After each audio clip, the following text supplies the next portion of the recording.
Greetings and salutations, everybody. Welcome to my YouTube channel. My name is John Campea, and this is a companion video. Now, what are companion videos? Well, you see, every day on the John Campea Show, Monday through Friday at 9 a.m. Pacific Standard Time, when, my internet's not down and we actually start on time, we save the second half of the show to take live questions. However, we don't always have time to get around to all the live questions that get sent in, but I want to make sure those questions get answered properly in a video, so we gather them up and we address them here on companion videos. So, without wasting any time, let's get right into it and start getting caught up on those questions, shall we? And we're going to start getting caught up here with an anonymous viewer who writes, I don't see movies like Tenet opening in time for New York City.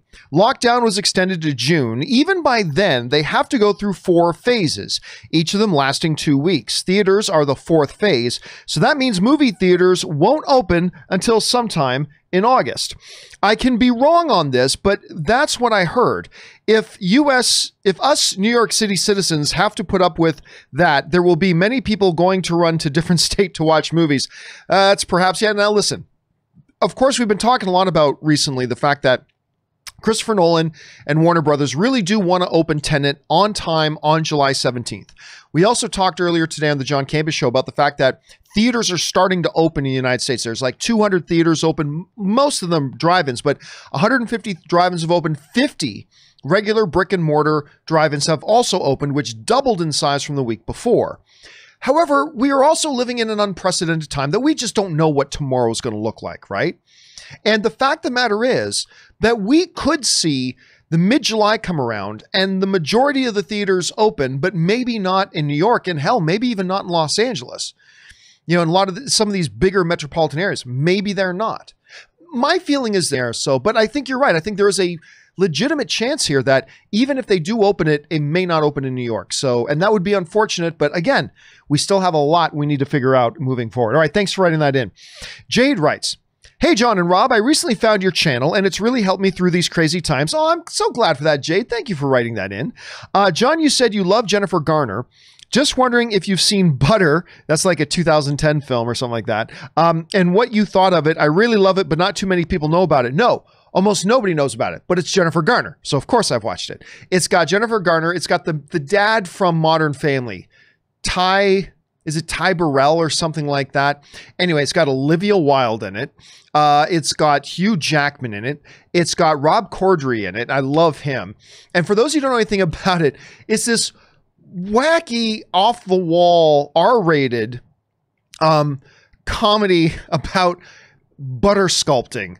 I know that sounds weird. You're just gonna have to go and check that out. Now, I was already developed my celeb crush on Jennifer Garner before that. Jennifer Garner is my longest term celebrity crush of all time. That woman's amazing to me. But yeah, Butter's a good one. I enjoy that one. So anyway, thanks for writing that in, Jade. And I'm glad you also are aware of the glory that is Butter, because I quite like that film. All right, Steve May writes, absolutely loved the first episode of Stargirl. They really did a great job with her introduction. Can't wait to see more. You know what? I do want to see it. I haven't watched it yet. I've been rewatching Jack Ryan for whatever reason. That's a really good show. Anyway, I'll be honest with you. Crisis on Infinite Earths was so bad that it kind of soured me on checking out Stargirl, which is ridiculous because it's not Stargirl wasn't even in it, other than that little clip at the end. It had nothing to do with Stargirl, so I don't know. But honestly, how tremendously awful Crisis on Infinite Earths was, combined with the fact that Arrow's not even in the Arrowverse anymore, it's kind of like took all the wind out of my sails for CW shows, but I still want to give it a chance. If for no other reason, Luke Wilson's in there, which I find fascinating. So I still plan on checking that show out. Maybe in the next 24 hours or so, I'll check it out, because I do. So thanks for the recommendation, Stephen. All right, Tampa Bay Succaneers writes, after Venom and Morbius, what other Spidey villain or supporting character would you like to see get a standalone film? It's irrelevant. What character they pick is completely irrelevant. All that matters is, do they write a great script? You can write a great script and you could have Eddie, the 2-bit bank robber, and it could be an Academy Award-winning film. It doesn't matter. We've talked about this before. Dr. Doom was one of the greatest comic book characters of all time. They put him in 3 movies and all of them sucked. Not because it was Dr. Doom, but because the script was terrible. The scripts didn't work, right? So when it comes to stuff like Spideyverse, which villain should they do next? It doesn't matter what villain they do next. It doesn't matter that they did Morbius, although I am curious about Morbius, but it doesn't matter that it's Morbius. All that will matter at the end of the day is, do they write a great movie? That aside, if I had to pick a Spider-Man side character, look, not a lot of people like the Clone Saga in Spider-Man. I get it. But I always liked Ben Reilly. I always liked Scarlet Spider. I'd be very curious to see them introduce that. But John, first you'd have to, no, you wouldn't. No, you wouldn't. You wouldn't have to do anything first, right? Because remember, everybody said you can't do Venom unless you do this, this, and this with Spider-Man first. And they proved, yes, you can. You can totally just come out and say, Ben Reilly, explain in the first 5 minutes how he exists, and then run with it. So I'd be down for a Ben Reilly thing. All right, next up. David writes, hey, John. Did you see the Jim Carrey tweet mocking Donald Trump? What's your take? I like all of Jim's movies, but the tweet was really disgusting and stupid. Do you think this will affect his audience, fans, or future roles? Not going to touch that, David. I am not going to get drawn into any sort of political discussion. I appreciate you writing that in, but I'm not talking politicians at all on this show. But thank you anyway. Ben Burnside writes, Rob, the Doomsday Clock series is supposed to hype a fight between Dr. Manhattan and Superman. Who do you think would win in that fight? Also, what did you think of the series? Unfortunately, Rob is not here. So the question came in a little bit late. We weren't able to get around to it. So I cannot answer that question for him. But I will say this. I mean, Dr. Manhattan is a literary character that was literally supposed to be a god who can reform space and time and everything at will. So, but that's the way that he's not a traditional comic book character in any stretch of the imagination. He's more of a literary character that has no equal, right? So in that sense, a fight between Dr. Manhattan and Superman, well, Dr. Manhattan wins, even though Superman is the granddaddy of all superheroes.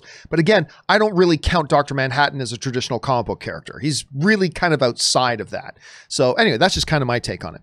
All right. Kendiana Jones writes, this worked out well. I finished Robservations in time to run to the store, grab some steak and beer, get back in time for the John Campea Show. Over the store music, I heard Tina Turner's One for the Living from Thunderdome. That means Mad Max Marathon tonight. Yeah, of course. Well, that was able to happen because the John Campea Show today, this is being recorded on Monday, May the 18th. And the show that was earlier today did not happen at 9 a.m. like it was supposed to. We had 5 minutes before the show started. The internet in our neighborhood went out. And so we had no internet. So we had to do it at like 2 o'clock in the afternoon instead, which meant Robservations came first. So that's a different little thing. And then, of course, Mad Max came up on the show today. And now you got to do a Mad Max marathon, which that's not a bad use of your time, Kendiana Jones. Not a bad use of your time. All right, Sean writes, you mentioned that since you're a Verizon customer, you got Disney Plus. Yeah, there's a story we told that. Free for a year. If that's true, what's the point of canceling it? I see you're asking. Even if their shows right now aren't appealing to you, you're not losing anything since it's free. Yeah, okay, so the reality is Verizon had a free year of Disney Plus if you were a member of a certain level. I thought I signed up for that, and I didn't.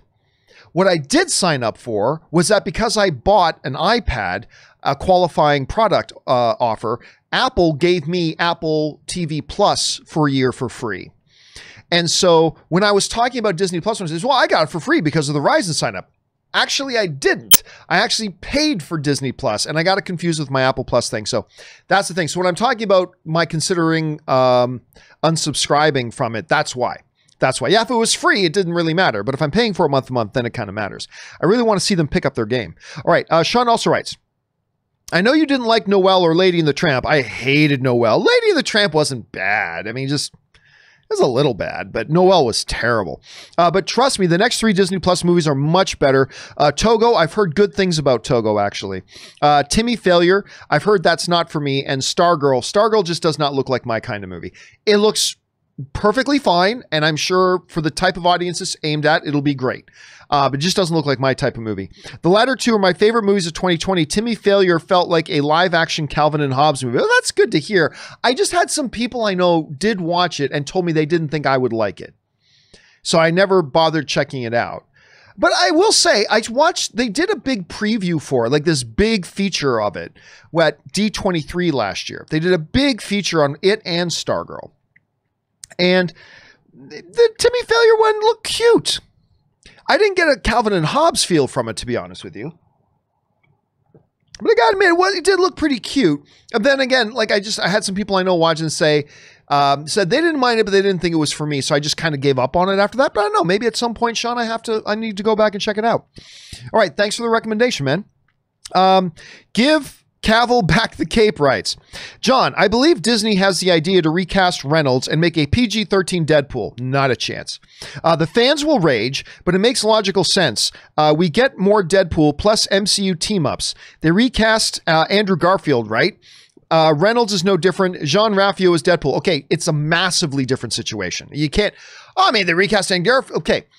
They recasted Andrew Garfield because those Spider-Man films were not in the MCU.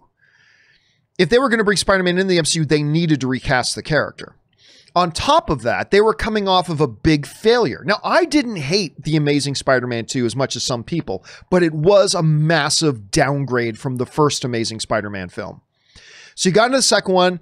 A lot of people didn't like the second Spider-Man. It was a transition into the MCU. There were so many differences. It's almost hard to quantify how big the difference is between the Andrew Garfield situation and Ryan Reynolds situation. They are not the same situation in the least. Plus, everybody knows the only reason that a Deadpool movie got made is Ryan Reynolds. Ryan Reynolds is Deadpool. He's the one who got it made. The studios had practically given up on it. He kept it up. He was the champion of that film, which is why they basically gave him all the creative control over it. He is Deadpool. Deadpool is only successful because of him and his team. You can't say that about Andrew Garfield and the Spider-Man situation. So, no.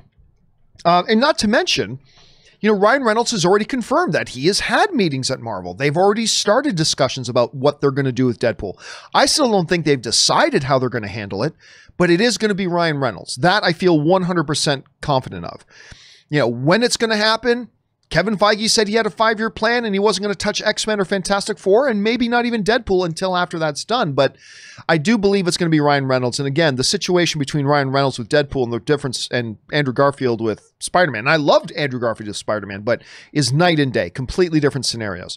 All right. Jordan Marshall writes, hey man, sorry I added like 3 messages that had one, 2 about Robert Pattinson, the other having both parts 1 and 2. I'm not quite sure what we're talking about. The reason is because I completely forgot to send the first message and had to rewrite the whole thing. But hey, okay, I'm not really sure I know the one you're talking about, but you do. And I think it's very considerate of you that you're just following up to clarify something that was clearly something probably pretty confusing before. So I think that's very courteous of you, Jordan. Thank you for that.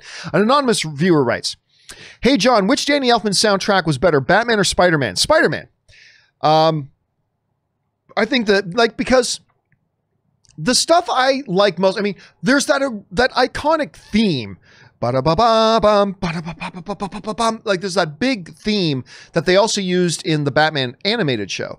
That's great. But honestly, whenever I think of the Batman music, the Michael Keaton Batman music, I usually think of the Prince songs. It's more than Danny Elfman. I usually think of the Prince songs, to be honest. Whereas I thought his work in Spider-Man was a little bit better. But that's just my opinion. All right. The real Michael Myers writes, hey, John and crew. I love the show. Thank you so much, Michael. In this quarantine, I got to rewatch one of my old favorite shows, The United States of Terra, starring Toni Collette, pardon the misspelling, John Corbett, and a young Brie Larson. Have you seen it? And if so, did you like it? Oh, I watched a bunch of episodes of it, but ages ago. Like that was it. Okay, I might be wrong here, but I think that was like all the way back in the 90s. Hold on a second. United States of Terra. IMDb. I want to say it was in the 90s. Oh my God, I'm so far off. It was like 2009 to 2011. So it was on the air up to just 9 years ago. Toni Collette was already kind of a known figure, but I think that show really made her a star. Oh my God, I thought it was like 20 years ago. I'm really far off about that. Yeah, I don't remember it much. I just remember I watched a bunch of episodes and I did like it. And it's kind of what put Toni Collette on my radar, because before that show, she was just one of those character actors to me. Like she was one of those actors who, I recognize that's the girl who was also in that, but you never knew her name. It was after that show that for me, and I think for a lot of people, that people then knew the name of Toni Collette. So yeah, that's a good one to call back to, man. That's really good. All right. Good. Well done, Michael. All right. Zayn writes, Hey, John and Rob, hope you guys are doing well. I just saw North by Northwest, my favorite Hitchcock films, for the first time, and I liked it a lot. It has some of the most old and cheesy, goofy ending transition I've ever seen, but I love Vertigo more than it, though. Cary Grant is the man. You know what's funny is Cary Grant was the man. People today, we think we know what a movie star is today. Like, there was an era of movie stars, but anyway, I'm getting sidetracked. I have been particularly getting more and more rediscovering my love affair with Alfred Hitchcock, because there's actually a part of my documentary, my little amateur documentary that I'm making, that kind of focuses, I won't say what it is specifically, that focuses a little bit on Alfred Hitchcock and what a pioneer he was, not even just in the world of movies, but in the world of trailers. We'll talk about that in my documentary. But I've been getting more and more, so I've been watching some of his stuff over again. So it warms my heart, man, to hear people going in and discovering not just Hitchcock films for the first time, but some of Hitchcock's specific films that maybe you hadn't seen before. So I think that's awesome, man, and a good use of your time. All right. Zayian also writes in, foreign film recommendation, OTJ On the Job. I'm not familiar with that one. If you guys like gritty, dirty crime thriller dramas, this is a really good one. It's about two prisoners who are borrowed from prison, run by corrupt cops, by crime syndicate bosses to do dirty work, politics involved. So criminals who cops let criminals out of a prison because mobsters pay them to go out and do dirty work. That is a crazy premise, and I love it. I've never heard of this. Okay, I got to look this one up. Give me a second here. On the Job. Okay, I'm finding one called On the Job. It's a 2013 film. Filipino crime thriller. Well, there, it's Filipino, so my wife is going to love it. Filipino crime thriller inspired by a real-life scandal in which prisoner inmates are temporarily released from prison to work as contract killers on behalf of politicians and high-ranking military officials. Okay, I'm in. You got me. That sounds awesome. I'm totally signed in for. I got to show that to Ann. I got to show this one to Ann. I'm totally on board. I'm in. Thank you for bringing that to my attention, man. All right. The Nerd Errant writes. Actually, you know what we'll do? You know, the Nerd Errant, we'll have to get that. He sent in just recently, so that is meant for tomorrow's show. So we will now move on from the tip link questions, and we will go over to the super chat questions that were rating us to answer them. Nicholas Piera writes, I'm convinced that Deadpool will be part of the MCU. I'm not so sure about that. I can't imagine, even for 1 second, Alan Horn and Kevin Feige deciding the opposite themselves. The trick will be to make the next Deadpool movie as essential to the MCU as all their other movies to multiply the audience interest. Because even if Deadpool stays out of the MCU, how long will it be? 1 movie, 2 movies? Ryan Reynolds isn't going to play the character forever. And I already told you, Feige will never accept that mutants exist elsewhere than in the MCU. Unlike Fox, he cares about continuity and control. Well, here's why the very points you're making, Nicholas, are exactly why I think there is a strong possibility Feige opts to keep Deadpool out of the MCU. Because by keeping Deadpool out of the MCU, he makes sure that proper tight ship control is maintained within the MCU. Listen, Rob brought up a great point the other day. Deadpool just doesn't fit in the MCU. Like, Deadpool, as we have come to love him, just does not fit in the Marvel Cinematic Universe that they've created. He just doesn't fit. It doesn't work.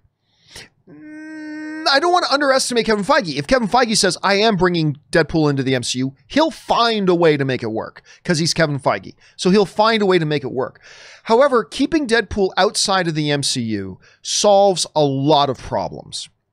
It allows Deadpool to stay rated R, which is something he cannot be if he's in the MCU. Not Alan Horn, but Bob Iger was very, very firm about that. So by keeping him outside of the MCU, you get to keep him rated R.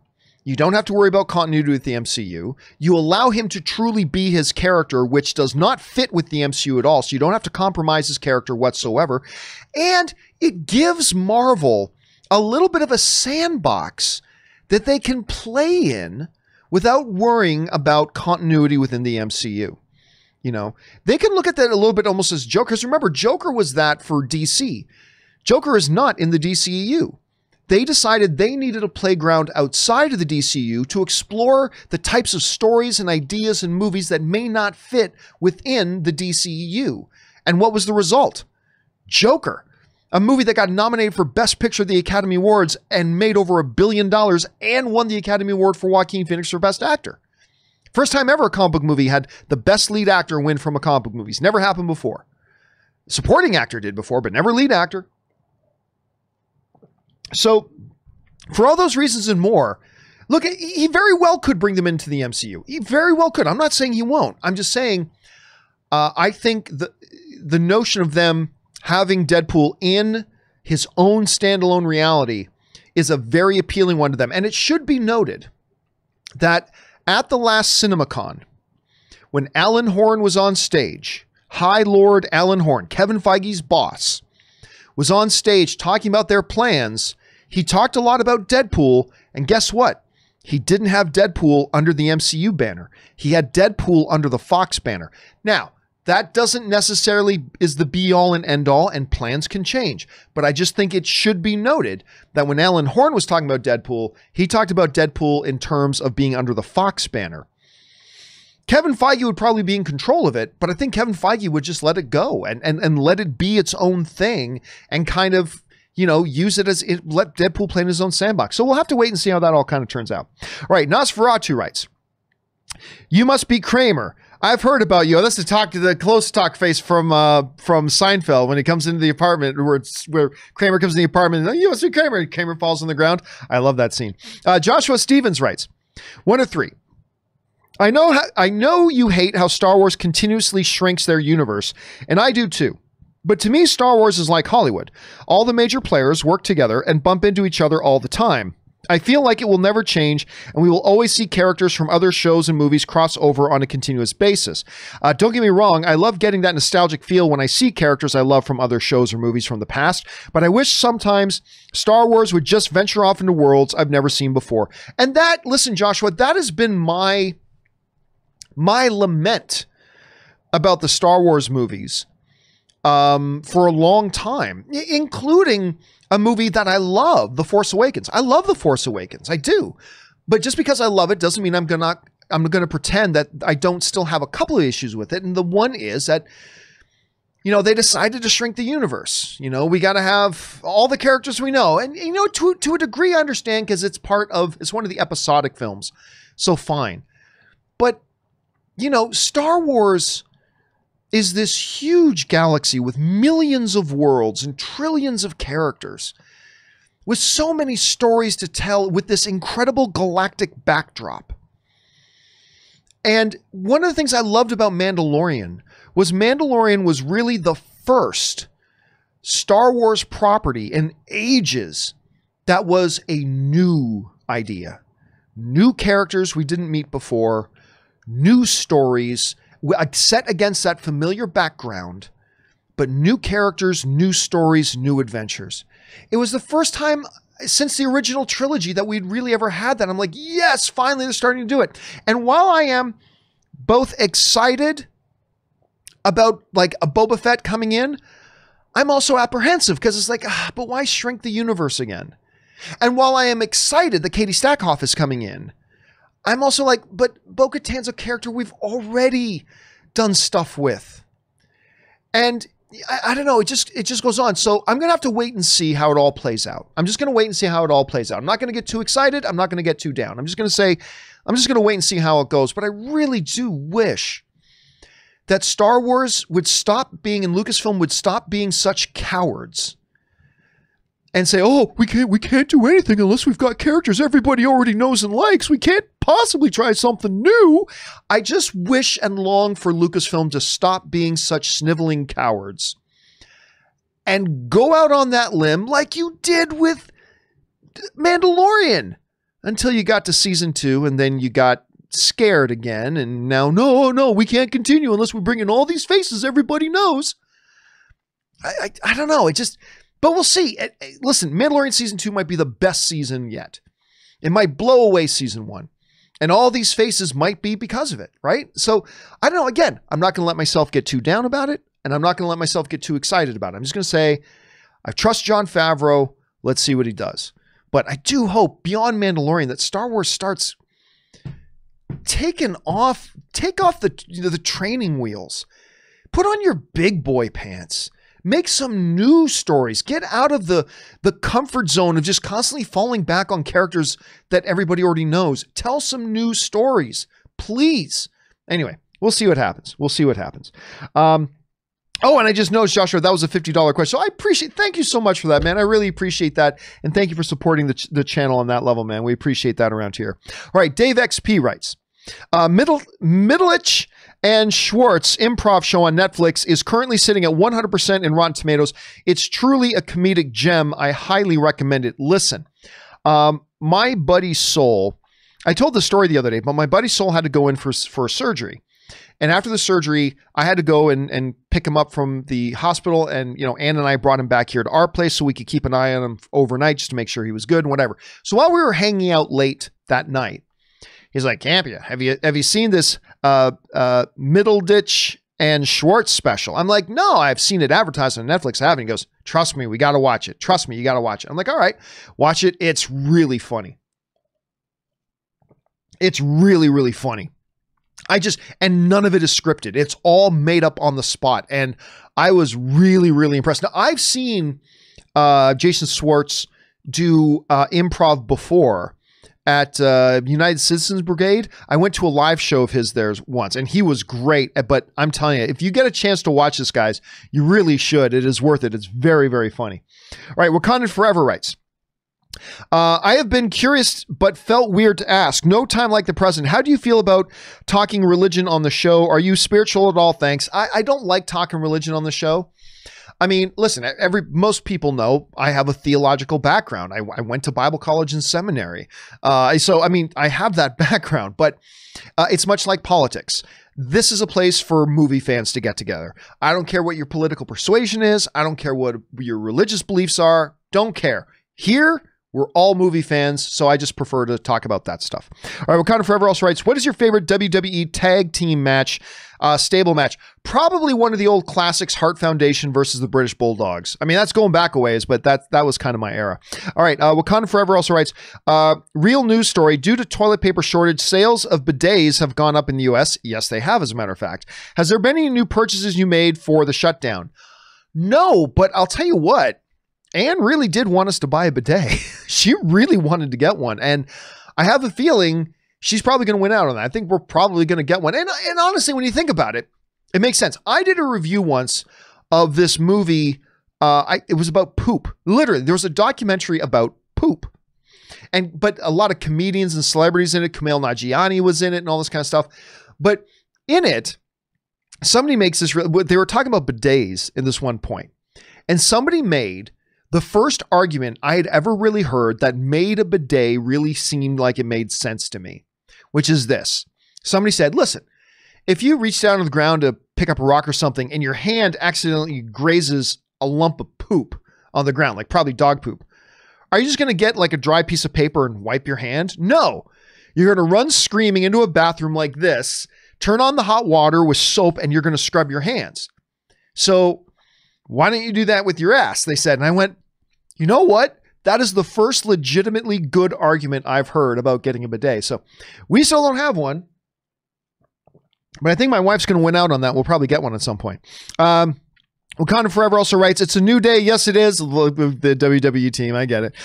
He also writes, lately I've stopped eating out and wanted to take a trip on a cruise ship, but now I'm not so sure. How do you balance out being smart and not scared? And I think it's going to become a topic and a conversation that comes up a lot, particularly when the movie theaters start to open back up, right?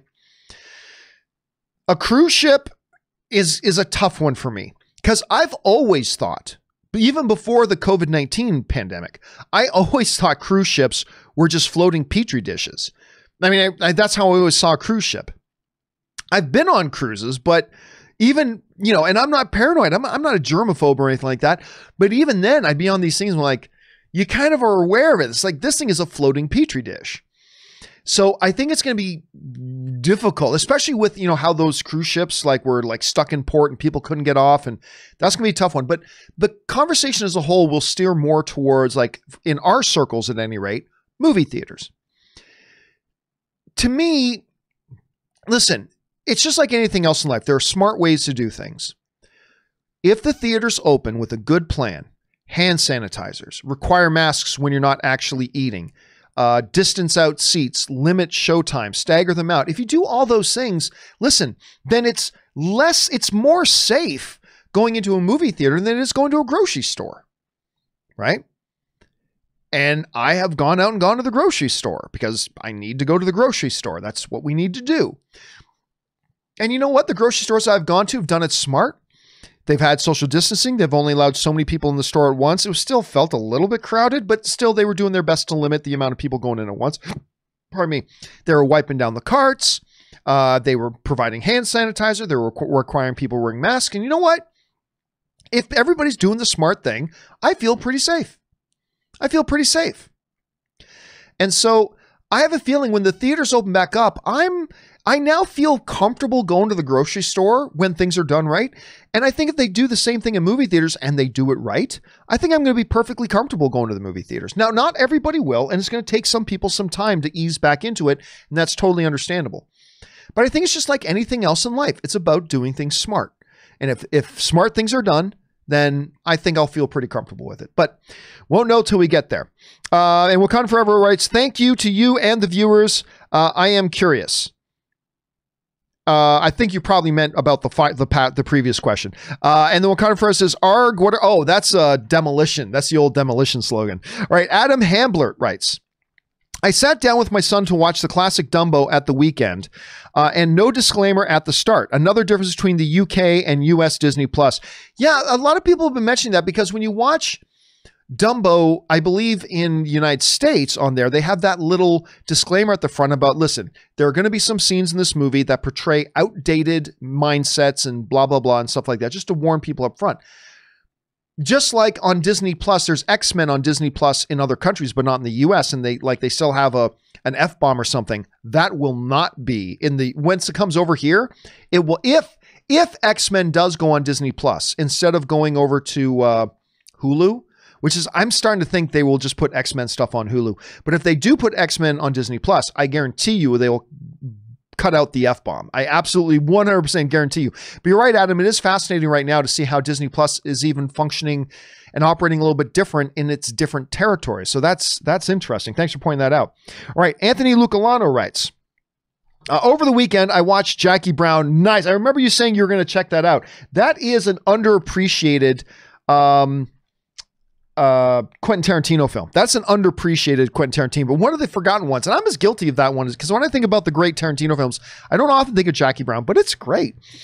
Death Proof, which I'm not a big fan of. When Harry Met Sally, which is great. And Black Hawk Down, which is also really good for the first time. I really like Jackie Brown. Nice. When Harry Met Sally and Black Hawk Down, but found Death Proof, particularly the first half of Death Proof, disappointing. Yeah, I agree. Death Proof is the one Quentin Tarantino movie I just simply don't like. I just don't like that movie.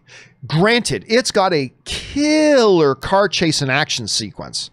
Killer car chase and action sequence. But that doesn't make a movie.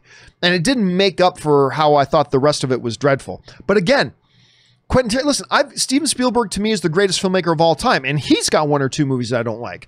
So, I mean, I love Quentin Tarantino's films, but yeah, even Quentin Tarantino's got one I don't like, and I think that's the one for me.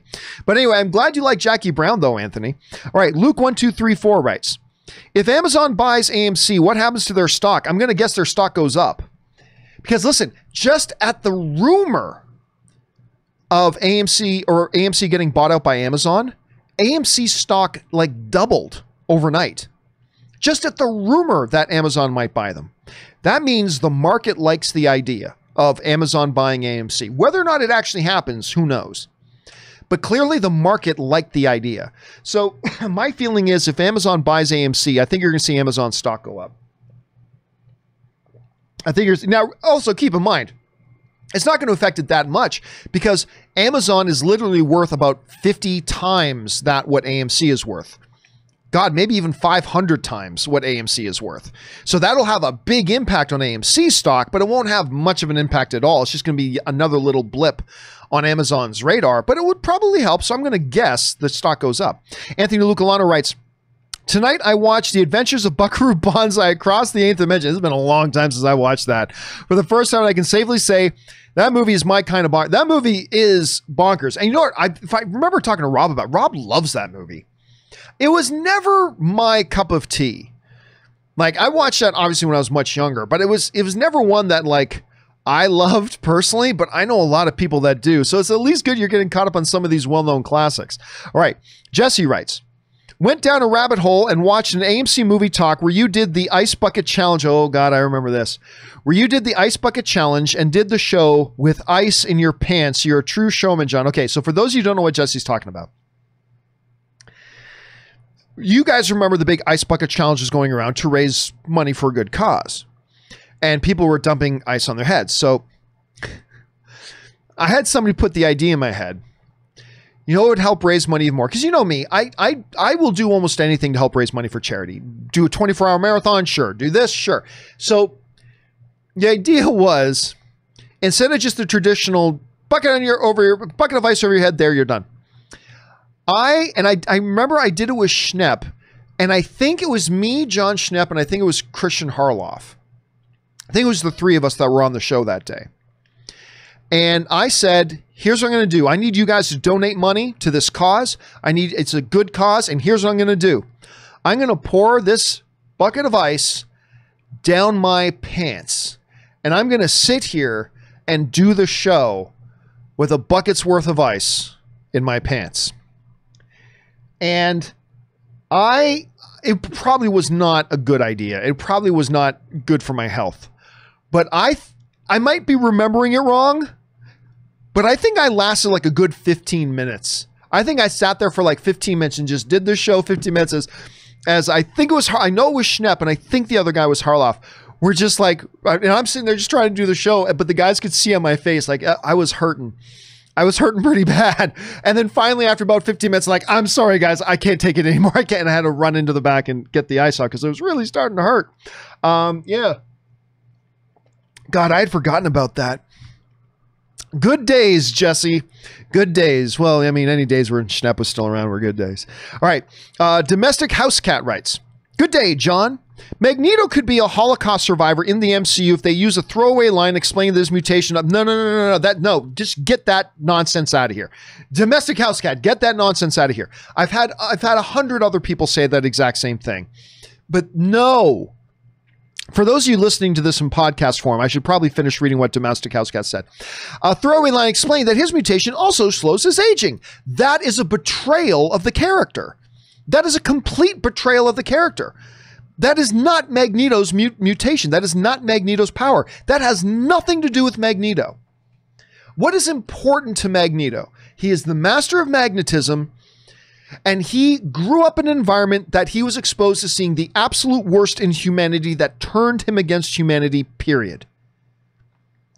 You can change that from being World War II and the concentration camps to another horrific event, tragedy in human history, and still maintain the absolute 100%, what's the word I'm looking for?